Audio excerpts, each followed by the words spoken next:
नमस्कार. संघर्ष वृत्तवाहिनीमध्ये आपलं स्वागत. घेऊया ठाणे आणि आसपासच्या परिसरामधील घडणाऱ्या महत्त्वाच्या घडामोडींचा आढावा. तिहेरी हत्याकांडाचे गुरु कल्ले, पत्नीचे भावाशी अनैतिक संबंध, पत्नी आणि 2 मुलांची हत्या करणाऱ्या पतीची कबुली. ठाण्यातील कासरवडोली गावामध्ये पत्नी आणि 2 मुलांची हत्या करणारा पती अमित बागडी याला ठाणे पोलिसांच्या गुन्हे शाखेने 48 तासामध्ये हरियाणा येथून अटक केली. भाऊ विकास याच्या घरी वास्तव्यास असलेल्या पत्नीचे विकास याच्यासोबतच प्रेमसंबंध असल्याच्या रागातून क्रिकेटच्या बॅटने तिघांची हत्या केल्याची त्यांनी कबुली दिली आहे. तिहेरी हत्याकांडानंतर भाऊ विकासलाही यमसदनी पाठवायचे होते. ही बाब पोलीस चौकशीमध्ये समोर आल्याचं उपायुक्त शिवराज पाटील यांनी आयोजित केलेल्या पत्रकार परिषदेमध्ये सांगितलं. ठाण्यातील कासरवडोली गावामध्ये अमित बागडी यांनी त्याची पत्नी भावना, मुलगी खुशी आणि मुलगा अंकुश यांची निर्गुण हत्या केली. या तिहेरी हत्याकांडाने ठाणे हादरले होते. पोलीस आयुक्त आशुतोष डुमरे यांनी पदभार स्वीकारताच घडलेल्या या हत्याकांडानंतर पोलिसांचे तपास कौशल्य पणास लागले होते. त्यानुसार पोलिसांनी तातडीने CCTV फुटेज आणि तांत्रिक विश्लेषणाच्या आधारे आरोपींचा शोध सुरू केला. तेव्हा हत्येनंतर अमित नवी मुंबईत काकांच्या घरी गेल्याचं तसेच तेथून मुंबई सेंट्रल स्थानकातून रेल्वेने हरियाणा राज्यात पसार झाला होता. मात्र ठाणे पोलिसांनी त्याआधीच विमानाने हरियाणा गाठून एक रेल्वे स्थानकात अमित याच्या मुसक्या आवळल्या. त्याने पत्नीच्या बाहेर ख्यालीपणाच्या रागातून हे तिहेरी हत्याकांड केल्याची कबुली देताना भाऊ विकास यालाही ठार मारण्याचा हेतू असल्याचं त्याने सांगितलं. राज्यामध्ये दिनांक 21/12/23 रोजी एक 3 खून झाल्याचं समोर आलं होतं. त्याच्यामध्ये 24 वर्षाची महिला, त्याची 2 मुलं, 8 वर्षाचा एक मुलगा आणि 8 वर्षाची एक मुलगी, अशा तिघांचा खून झालेल्याचं समोर आलं होतं. त्या अनुषंगानं कासरवडोली पोलीस स्टेशनच्या हद्दीमध्ये गुन्हा दाखल करण्यात आला. त्यानंतर माननीय पोलीस आयुक्त Ashutosh Dumre sir, joint CP sir, additional CP उगले सर, अतिशय संवेदनशील हा जो मर्डर झालेले होते या अनुषंगानं सूचना देण्यात आलेले होते की तात्काळ यामध्ये आरोपी अरेस्ट होणं गरजेचं आहे. त्या अनुषंगानं गुन्हे शाखेच्या वतीनं आपण 8 पोलीस पथकं आपण तयार करण्यात आली होती. याच्यामध्ये ACP डिटेक्शन 1 निलेश सोनवणे यांच्या नेतृत्वाखाली आपण हे सगळं पथक स्थापन करण्यात आली होती. याच्यामध्ये युनिट 5चे सिनियर PI विकास घोडके आणि त्यांची पूर्ण टीम, खंडणीविरोधी पथक, सेंट्रल युनिट आणि प्रॉपर्टी सेल अशा सगळ्यांचे मिळून आपण टीम तयार केल्या होत्या.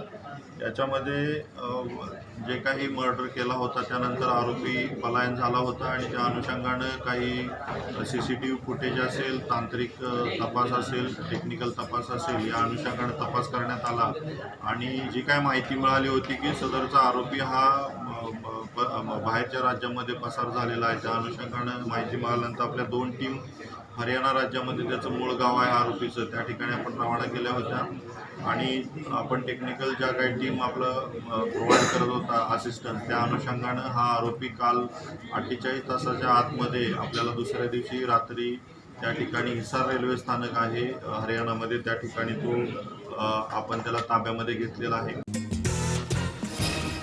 सर्व नागरिकांना आवाहन करण्यात येत आहे की सध्या डासांमार्फत पसरणाऱ्या डेंग्यू या आजाराचा प्रसार रोखण्यासाठी प्रत्येकाने पुढीलप्रमाणे कार्यवाही करावी. डेंग्यू आजार एडिस इजिप्ती हा डास चावल्याने होतो. या डासांची पैदास साचलेल्या किंवा साचवलेल्या स्वच्छ पाण्यामध्ये होते. 8 दिवसांपेक्षा जास्त दिवस पाणी उघडे व साचून राहिल्यास त्यात डास अंडी घालतात. अंड्यांच्या अळ्या तयार होऊन पुढे डास तयार होतात. यासाठी आपल्या घरातील पाणीसाठे, उदाहरणार्थ बॅरल्स, पिंपे, टाक्या, हौद, रांजणे इत्यादी दर आठवड्याला रिकामे करून घासून पुसून कोरडे करून पुन्हा भरावे. 1 दिवस कोरडा दिवस म्हणून पाळावा. पाणी साठ्यांना घट्ट झाकणे बसवावीत किंवा जुनी साडी, चादर, धोतर यांनी बांधून झाकून ठेवावीत, म्हणजे डास त्यात जाऊन अंडी घालणार नाहीत. घराच्या गच्चीवर, आजूबाजूला, अंगणात कोठेही पाणी साचू देऊ नये. भंगार सामान उघड्यावर टाकू नये, उदाहरणार्थ टायर्स, प्लास्टिक सामान, कुंड्या, टाकाऊ वस्तू इत्यादी. अशा सामानात पावसाचे पाणी साठून त्यात डेंग्यूच्या डासांची पैदास होते. घरातील कूलर्स, फ्रीजच्या पाठीमागील ट्रे हे देखील वेळोवेळी कोरडे करावेत. लक्षात ठेवा, नुसत्या फवारणीने डास घनता कमी होत नाही, तर त्यासाठी डास पैदास ठिकाणे नष्ट करणे ही आपल्या सर्वांची जबाबदारी आहे. कोणताही ताप अंगावर न काढता जवळच्या शासकीय रुग्णालयात मोफत औषधोपचार घ्या. अशा प्रकारे नागरिकांनी सहकार्य केल्यास डेंग्यूचा प्रसार रोखणे सहज शक्य आहे.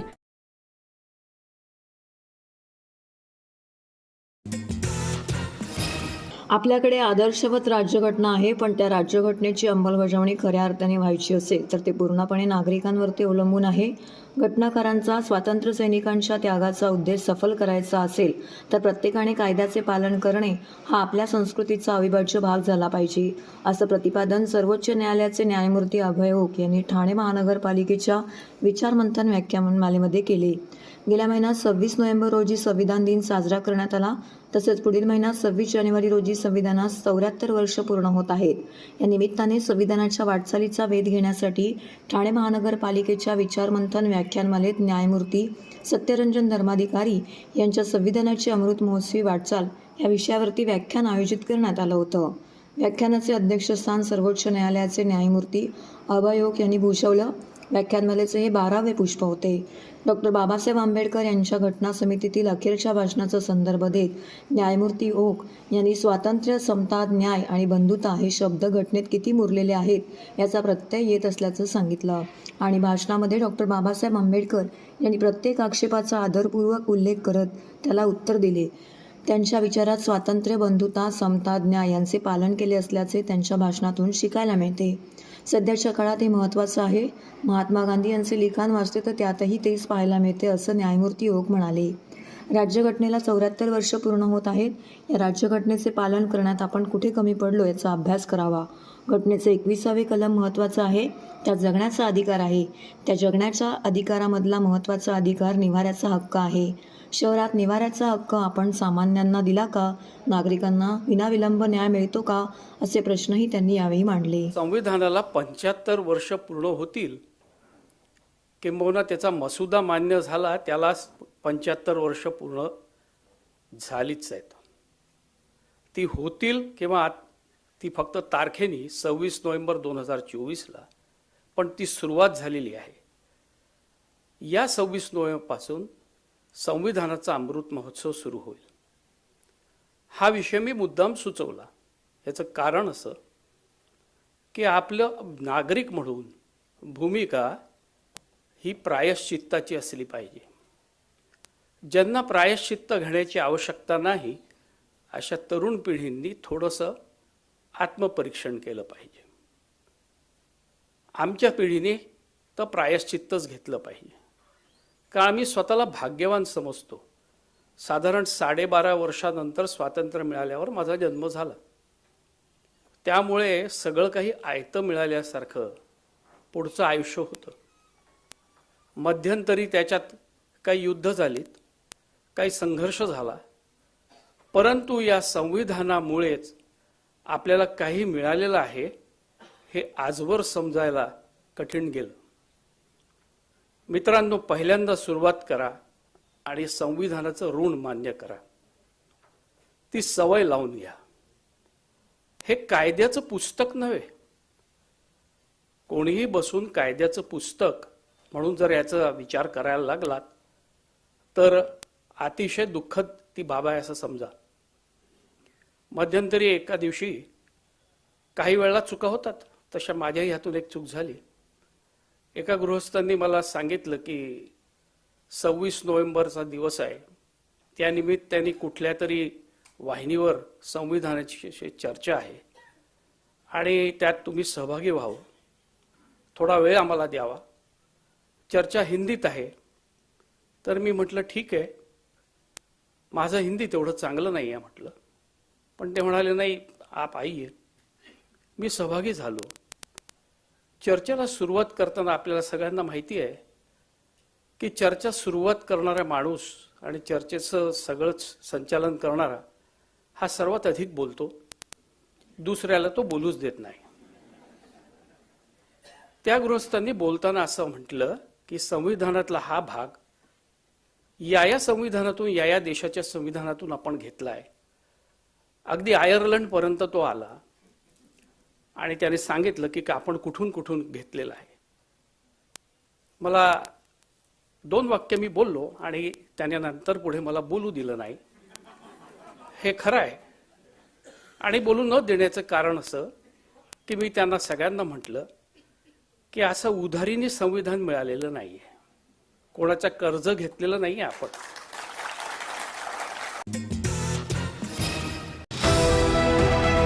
TJSB सौर शक्ती कर्ज, गो ग्रीन, करा वीज बिलावर बचत. आकर्षक व्याजदर, 84 महिने परतफेड कालावधी, 80% लोन, व्यावसायिक आणि उद्योजकांकरता सुद्धा. अधिक माहितीसाठी तुमच्या जवळच्या शाखेला भेट द्या किंवा संपर्क साधा. 1800-223-466 आणि 1800-266-3466.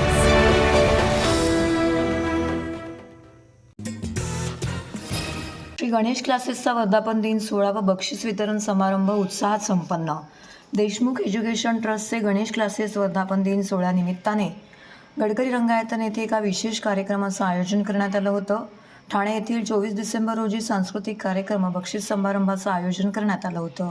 कार्यक्रमाचं उद्घाटन वागळे विभाग प्रमुख माजी नगरसेवक एकनाथ भोईर यांच्या हस्ते तर गणेश पूजन आणि दीपप्रज्वलन करून करण्यात आलं. कार्यक्रमात असंख्य विद्यार्थ्यांना कलागुणांना सादर करण्याचा वाव मिळाला. तसेच वर्षभरातून क्लासेसमध्ये घेतलेल्या विविध स्पर्धेमध्ये विजेत्या व सहभागी झालेल्या विद्यार्थ्यांना आमदार संजय केळकर, आमदार निरंजन डावकरे, महाराष्ट्र निर्माण सेना विद्यार्थी सेनेचे महाराष्ट्र राज्याचे सरचिटणीस संदीप पाचंगे, कामगार नेते शिवसेना विभाग प्रमुख दिनेश मलपे, भाजप ठाणे शहर उपाध्यक्ष विजय त्रिपाठी, माणगावचे ग्रामस्थ देशमुख यांचे गुरु बारांबे सर व आयवळे सर, प्रकाश पाटील, सचिन सरोदे, समाजसेवक राजीवजी शिरोडकर, विभूती प्रकाश चंदनजी विद्यालय मुख्याध्यापक कुंवर राकेश गंभीरसिंह तोमर यांच्या हस्ते पारितोषिक देऊन गौरवण्यात आलं. यावेळी आमदार संजय केळकर यांनी मार्गदर्शन करताना सांगितलं की देशमुख सरांनी गेल्या 28 वर्षापासून ज्ञानदानाच्या क्षेत्रामध्ये केलेल्या कार्याचं कौतुक केलं. देशमुख सर हे ज्ञानदानाचं काम करत असतात. देशमुख सर हा एक ज्वलंत विद्यार्थी घडवण्याचा कारखाना आहे. त्यामध्ये त्यांनी आजपर्यंत असंख्य विद्यार्थी घडवलेत. त्यांचा समाज घडवण्यासाठी मोलाचा हात आहे आणि आम्ही नेहमी त्यांच्या पाठीशी खंबीरपणे उभे राहतो, वेळोवेळी त्यांना मदत करतो. देशमुख सरांसारखं नेतृत्व शिक्षण क्षेत्रामध्ये होणं शक्य नाही. तसेच याप्रसंगी क्लासेस संचालक संघटनेचे इतर पदाधिकारी व गणेश क्लासेस पालक व विद्यार्थी बहुसंख्येने उपस्थित होते. कार्यक्रमाचे प्रास्ताविक श्री गणेश क्लासेसचे संस्थापक अध्यक्ष सतीश देशमुख सर यांनी तर सूत्रसंचालक अनिल काकुळते सर व भारती देशमुख मॅडम यांनी केले. मुलांना वाव देण्यासाठी गणेश क्लासेस हा बंधित आहे आणि त्याच्या अंतर्गत अनेक विविध स्पर्धा आयोजित केल्या जातात. या वर्षभरातल्या ज्या स्पर्धा असतात त्या स्पर्धांचं पारितोषिक हे आजच्या दिवसात दिलं जातं. आणि विषय महत्त्वाचा विषय म्हणजे की विद्यार्थ्यांच्या कलागुणांना आज व्यासपीठच मिळत नाही आहे. त्या कलागुणांना वाव देण्यासाठी मी अनेक प्रयत्न करत आहे. उदाहरणार्थ क्रिकेट सामने जे 10 डिसेंबरला राबवले होते, तर 10 डिसेंबरच्या क्रिकेट स्पर्धांसाठी अक्षरशः मुलांचा एवढाच उत्तम प्रतिसाद होता. 55 संघ जवळजवळ आले होते. एका गोष्टीचं मला नवल वाटत होतं, खेद वाटत होतं, तर त्या ठिकाणी जे युवक विद्यार्थी होते त्यांनी तर एक खंत व्यक्त केली की आम्हाला सर या ठिकाणी विभागामध्ये वागळे विभागामध्ये एकही असं क्रिकेटचं मैदान खेळण्यासाठी नाही आहे, परंतु त्यांच्यामधल्या तो गुण पाहिल्यानंतर खरोखर डोळ्यातून पारणं फेटण्यासारखा त्यांचा प्रतिसाद होता. जर ह्याच विद्यार्थ्यांना जर चांगलं व्यासपीठ मिळालं, चांगले जर क्रीडा संकुले मिळाले, तर उद्या भविष्यातील सचिन तेंडुलकर हा आपल्या ठाण्यातून का नसावा, आणि हे सुद्धा शक्यता आहे. तर मी या ठिकाणी प्रशासनाला विनंती करेन की ठाण्यातील जे क्रीडा संकुले आहेत हे वागळे स्टेट प्रभागामध्ये सुद्धा विद्यार्थ्यांच्या कलागुणांसाठी त्या साईडला इकडे ठाणा स्टेशनला दादोजी कोंडदेव स्टेडियम आहे, सेंट्रल मैदान आहेत. परंतु जर नीट विचार केला, किसननगर, लोकमान्यनगर, इंदिरानगर, सावरकरनगर अशा परिसरात जर विचार केला तर विद्यार्थ्यांना असं कोणत्याही प्रकारचं क्रीडा संकुल किंवा कुठल्याही प्रकारची अशी सोय नाही आहे. ठाणेकर मालमत्ता करदात्यांसाठी करातील व्याज माफी अभय योजना 31 डिसेंबर 2023 पर्यंत मालमत्ता करावरील 100% व्याज माफ. तसेच 1 जानेवारी ते 15 जानेवारी 2024 या कालावधीमध्ये मालमत्ता करावरील 75% व्याज माफ. त्याचप्रमाणे 16 जानेवारी ते 31 जानेवारी 2024 या कालावधीमध्ये मालमत्ता करावरील 50% व्याज माफ. तरी सदर व्याज माफीच्या अभय योजनेचा ठाणेकर करदात्यांनी लाभ घ्यावा. महानगरपालिकेच्या कोणत्याही संकलन केंद्रावर कर भरण्याची सोय आहे. ATM, डेबिट, क्रेडिट कार्डद्वारे कर भरण्याची सुविधा उपलब्ध करून देण्यात आली आहे. सोमवार ते शनिवार या दरम्यान सकाळी 10:30 ते सायंकाळी 5 वाजेपर्यंत संकलन केंद्राची वेळ असून करदात्यांच्या सोयीसाठी रविवारी संकलन केंद्र सकाळी 10:30 ते दुपारी 1:30 वाजेपर्यंत सुरू ठेवण्यात येत आहे. यासोबतच ठाणे महानगरपालिकेच्या propertytax.thanecity.gov.in या संकेतस्थळावर ऑनलाईन पद्धतीने मालमत्ता कर भरण्याची सुविधा उपलब्ध करून देण्यात आली आहे. तसेच गुगल पे, फोन पे, पेटीएम आणि भीम ॲपद्वारे आपला कर सुलभतेने जमा करू शकता. ठाणे महापालिका क्षेत्रातील सर्व करदात्यांना विनंती आहे की आपण या व्याजमाफी अभय योजनेचा जरूर लाभ घ्या आणि आपला मालमत्ता कर लवकरात लवकर महापालिकेमध्ये जमा करून महापालिकेस सहकार्य करा. धन्यवाद. भारताची लोकशाही आध्यात्मिक पायावर उभी आहे. डॉक्टर विनय सहस्त्रबुद्धे. भारतरत्न, माजी पंतप्रधान आणि ICCRचे माजी अध्यक्ष अटल बिहारी वाजपेयी यांच्या जयंतीच्या पूर्वसंध्येला भारतीय सांस्कृतिक संबंध परिषदेने निर्मिती केलेल्या पुस्तकाचे प्रकाशन करण्यात आले. भारतीय संस्कृती आणि लोकशाही या एकाच नाण्याच्या 2 बाजू आहेत. त्यामुळे आध्यात्मिक पायावर उभी असलेली भारतीय लोकशाही ही आध्यात्मिक लोकशाही आहे. एकम सत विप्रा बहुधा वदंती यानुसार हेच अंतिम सत्य आहे, असं प्रतिपादन भारतीय सांस्कृतिक संबंध परिषदेचे अध्यक्ष आणि माजी खासदार डॉक्टर विनय सहस्त्रबुद्धे यांनी ठाण्यात केले. भारतरत्न, माजी पंतप्रधान आणि ICCRचे माजी अध्यक्ष अटल बिहारी वाजपेयी यांच्या जयंतीच्या पूर्वसंध्येला भारतीय सांस्कृतिक संबंध परिषदेने निर्मिती केलेल्या India mainspring of domestic tradition या इंग्रजी पुस्तकाच्या प्रकाशन सोहळ्यात डॉक्टर सहस्त्रबुद्धे बोलत होते. ठाण्यातील हिंदू हृदय सम्राट बाळासाहेब ठाकरे स्मारक सभागृहात दीनदयाळ प्रेरणा केंद्र ठाणे आणि भारतीय सांस्कृतिक संबंध परिषद यांच्या संयुक्त विद्यमाने या पुस्तकाचं प्रकाशन चाणक्य फेम अभिनेते डॉक्टर चंद्रप्रकाश द्विवेदी यांच्या हस्ते झाले. या सोहळ्याच्या अध्यक्षस्थानी डॉक्टर विनय सहस्त्रबुद्धे होते. तर व्यासपीठावर दीनदयाळ प्रेरणा केंद्राचे अध्यक्ष भावा दाते, कार्यवाह मकरंद मुळे, भारतीय सांस्कृतिक संबंध परिषदेचे सदस्य सुजय पत्की उपस्थित होते. अटल बिहारी वाजपेयी यांची राजनीती पलीकडील भाषणे असलेल्या या पुस्तकाची माहिती विशद करताना डॉक्टर सहस्त्रबुद्धे यांनी अटलजींच्या अनेक आठवणींना जागवत आगामी वर्ष हे अटलजींच्या जन्मशताब्दीचं वर्ष आहे, तेव्हा या जन्मशताब्दी वर्षाच्या पूर्वसंध्येला असा उत्तम कार्यक्रम होणे हा भाग्ययोग असल्याचं सांगितलं. और विनय जी ने आज इसको बड़ा स्पष्ट किया कि प्रजातंत्र का अर्थ सिर्फ राजनीति नहीं है, राजनीति के अतिरिक्त भी अन्य जो क्षेत्र हैं उसमें भी प्रजातंत्र चाहिए. मैं उसके बड़े संक्षेप में आऊंगा, लेकिन सबसे पहले जिसे हम जानते हैं वैदिक काल में क्या संकल्प रहा है, कहाँ है भारतीय प्रजातंत्र के मूल बीज और मूल. आप सबने पंचायत सुनी होगी, ग्राम पंचायत. हमारे यहाँ ये कल्पना सर्वोदय है, लेकिन हमारी डेमोक्रेसी की, हमारे प्रजातंत्र की जो स्थापना है उसके आधार में एक सभा है, एक सभा और समिति प्रजापति की 2 पुत्रियां हैं. सभा ऐसे व्यक्ति जिनकी आभा से भरी हो वह सभा है, जिसमें आभा युक्त व्यक्ति और स्त्री हो वो सभा है. तर हे होतं संघर्ष वृत्तवाहिनीचं आजचं बातमीपत्र. उद्या पुन्हा भेटू याच वेळी याच ठिकाणी ताज्या घडामोडींसह. तोपर्यंत नमस्कार.